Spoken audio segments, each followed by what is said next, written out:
그 다음 자료 20번 보시면 한나라당이 예전에 차떼기 사과 상자에 돈 받고 이러다가 불법 대선 자금 후폭풍을 겪었는데 2002년 차떼기 사건 때 불법 대선 자금 823억 원을 토해내야 되는 상황이 왔어요. 그래서 2004년에 여의도 10층 당사를 팝니다. 돈이 없으니까. 그리고 천안연수원은 국고에 헌납을 해요. 그래가지고 당시에 박근혜가 비대위원장으로 들어와가지고 천막 당사를 설치했는데 오늘 댓글 보니까 천막 당사 얘기 많더라고요. 네. 그 천막을 어디다 칠 것이냐라는 얘기가 나오는데 재미있는 것은 국민의힘이 그렇다면 그럼 재정 현황은 어떨까 또 살펴봤습니다. 자료 21번.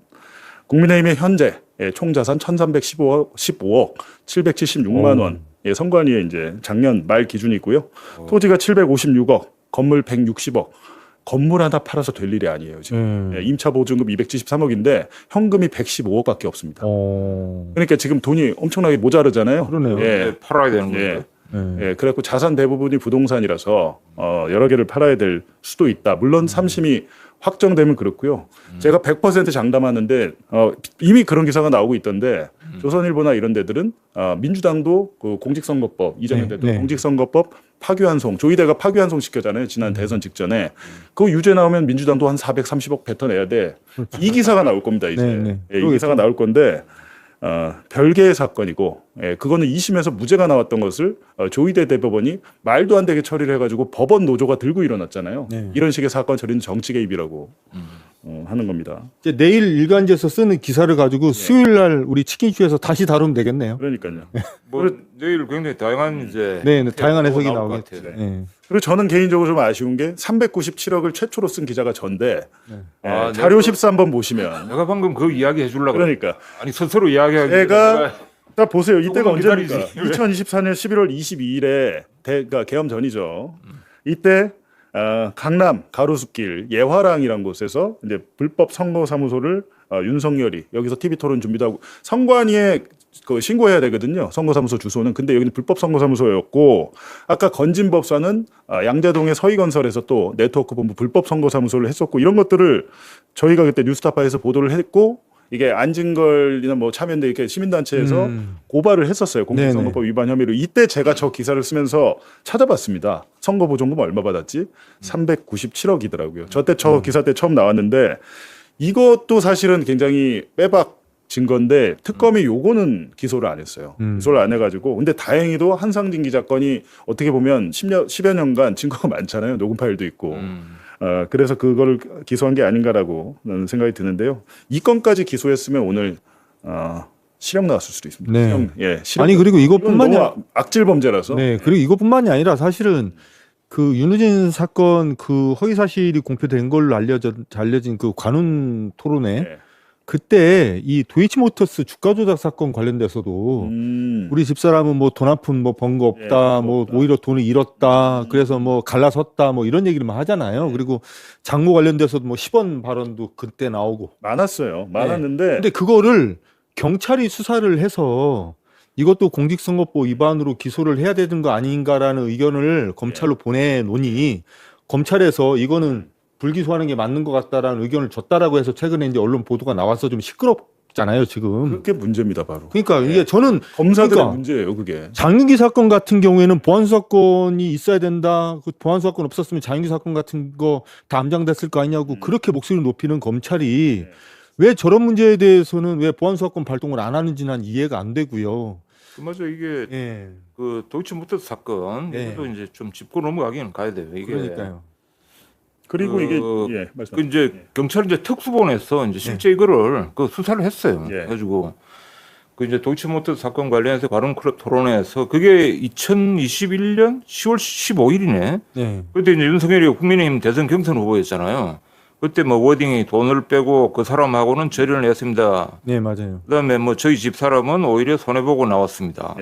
뭐 이런 이야기. 그다음에 뭐 몇 달 뒤에 수천만 원의 손해를 보고 이런 이야기도 했고. 근데 이거는 왜 안 했을까요? 사실은 도이치모터스를 덮은 게 검사들이어서 기소 안 한 거 아니에요? 아니 이게 이제 그런 게 있어요. 그러니까 이게 그러니까 이걸 특수본에서 이제 그 지난달에 6월달에 그 이제 송치 의견을 보냈어요. 검찰에. 네네. 근데 검찰이 이거 뭐 사건 안 된다 이래가지고 이제 지금 돌려보냈다는 거 아닙니까? 이거는 진짜 문제네요. 이거 그러니까 다시 봐야겠는데. 그러니까 이 사건 관련돼서는 저는 하고 싶은 말이 뭐냐면, 자, 허위 사실을 유포했다라는 공소법 혐의를 적용을 하려면 두 가지가 확인돼야 됩니다. 첫째, 허위 사실인지가 확인이 돼야 되는 것이고, 두 번째는 허위 사실인지에 대한 인식이 있었다라는 걸, 허위의 주장을 하고 있다라는 인식이 있음에도 불구하고 허위의 얘기를 했다라는 게 입증이 돼야 되는 건데, 자, 일단 객관적으로 허위 사실인 건 확인이 돼요. 그러면 윤석열 씨가 허위인 줄 알면서도 떠들었느냐, 이걸 입증하면 되는 거잖아요.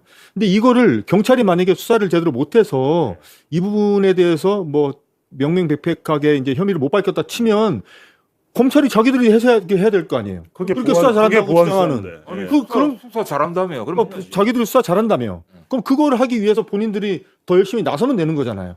근데 이 두 가지 중에 허위의 인식이 없었다라는 이유로 제가 보이는데, 그거를 밝히기가 쉽지 않을 것 같다라는 취지로 이거를 뭐 저 불기소하는 게 좋겠다는 의견을 보낸 걸로 보여요. 제가 볼 때는 보이는데, 저는 그러니까 이건 역시도 선택적인 그 보안수사예요. 아니, 그러니까 본인 애초에 도이치모터스 사건 내사한 거 경찰이잖아요. 그렇죠. 그 내사 보고서에 모든 내용이 다 있고 그걸 그때 시민보 기자가 뉴스타파에서 보도를 한 건데, 경찰의 내사 보고서에 김건희 주가 조작 혐의 다 있고 공동 정범으로서 행동 다 있는데 그거를 검찰이 덮었잖아요.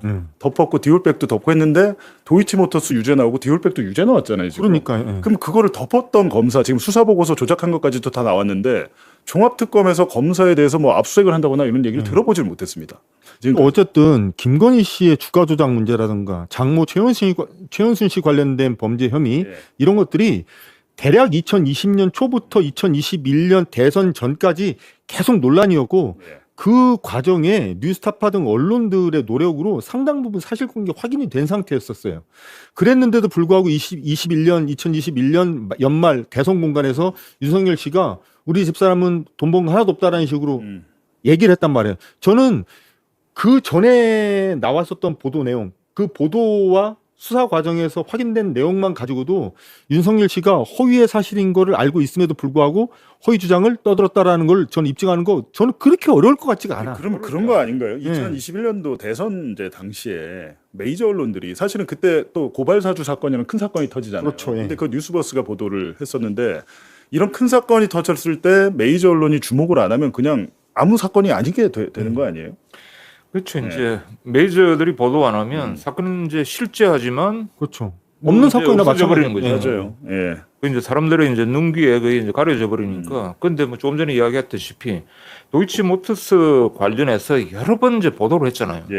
그러면 아무리 그래도 윤석열이 이제 자기 부인을 사랑한다 하더라도, 야, 이 언론 보도 자꾸 나오는데 이게 뭐냐고 물어봤을 거 아니야. 그럼요. 근데 거기에 대한 인식이 없다고 이제 볼 수가 없잖아요.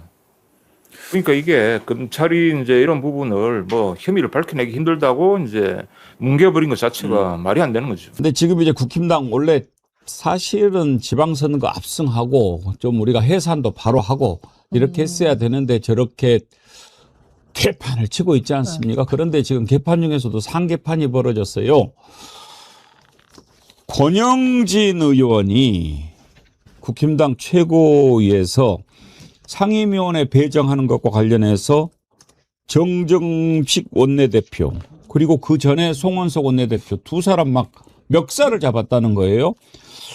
아니 멱살 원래 이 권영진은 장풍에도 쓰러지고 맞습니다. 예, 보통 예. 그런 사람 아니에요. 대구에 잘하시잖아요. 예, 맞습니다. 날라갔습니다. 그냥.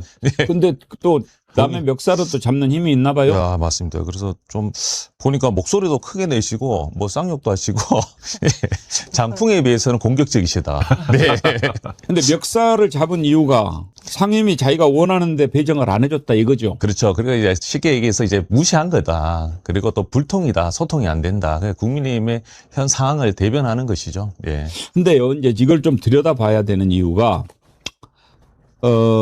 어떤 일이 있어도 폭력은 안 되죠. 네. 그리고 뭐 멱살잡이 하는 거 이것은 국회의원에서 국회 전혜원 원장님 오래 지켜봤지만 이런 일 처음 하네요. 뭐 솔직하게 말하면 이제 뭐 로텐도어 같은 데서 양당이 서로 싸운 적은 있어도 자당의 의원을 멱살잡이를 한 사례는 저도 처음 들어봐요. 네. 그런데 이제 왜 그렇게 됐는가를 보면 지금도 국회의원이 오늘 아침에 최고위원회에서 탈당해라. 탈당 안 하면 제명하겠다. 이렇게 지금 결론을 낸 것 같은데 왜 이렇게까지 가는가를 봐야죠. 서정훈 위원장님, 권영진 의원이 친한계로 분류되죠? 친한계기도 하면서 좀 그 안에서 혁신입니다. 그 안에서 절대적인 그쪽 그렇죠. 네, 맞습니다. 그래서 이제 장동혁에게 계속적으로 사퇴하라고 강조하죠. 강요하고 계속 매일 합니다.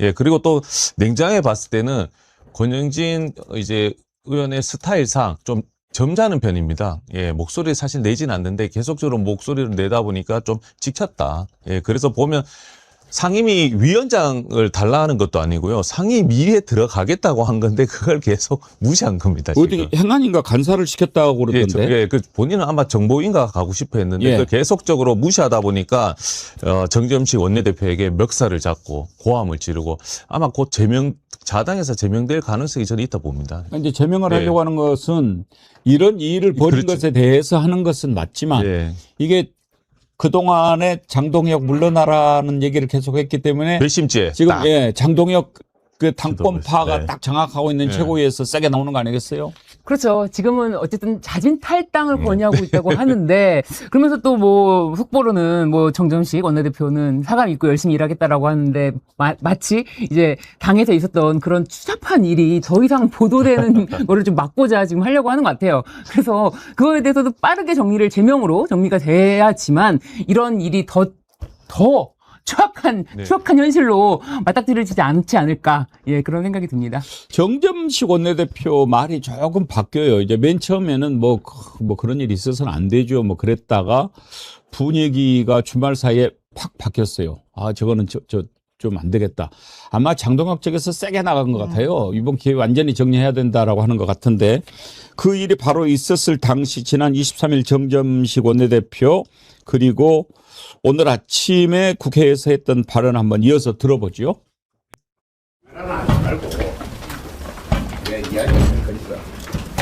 아이,